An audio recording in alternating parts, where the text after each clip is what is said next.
জীর্ণ সেতু, ভেঙে পড়েছে দুই পাশের রেলিং, মরিচা ধরেছে রডগুলোয়, এমনকি মাঝে দেবে গিয়ে সৃষ্টি হয়েছে গর্তের। এমন দশা ফরিদপুরের সালথার কাকদি গ্রামের খালের ওপর নির্মিত সেতুর। ১৯৯১ সালে ২২ মিটার দৈর্ঘ্যের সেতু নির্মাণ করা হয়। এরপর অযত্ন আর অবহেলায় পড়ে আছে। দীর্ঘদিন সংস্কারের অভাবে খসে পড়েছে পিলারের পলেস্তারা, যে কোনো সময় ভেঙে পড়ার শঙ্কাও রয়েছে।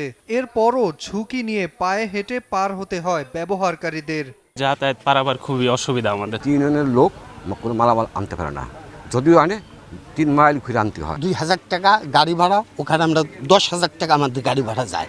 সরকারের কাছে আবেদন জানাচ্ছি যে দ্রুত যাতে আমাদের এই ব্রিজটা যাতে হয়। তবে নতুন করে সেতু নির্মাণের প্রকল্প প্রস্তাবনা মন্ত্রণালয়ে পাঠানো হয়েছে জানিয়েছে সংশ্লিষ্টরা।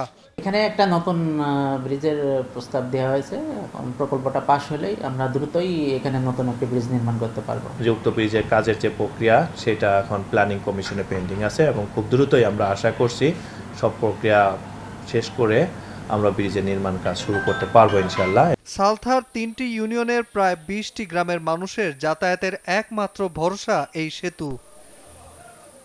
সময় সংবাদ, ফরিদপুর।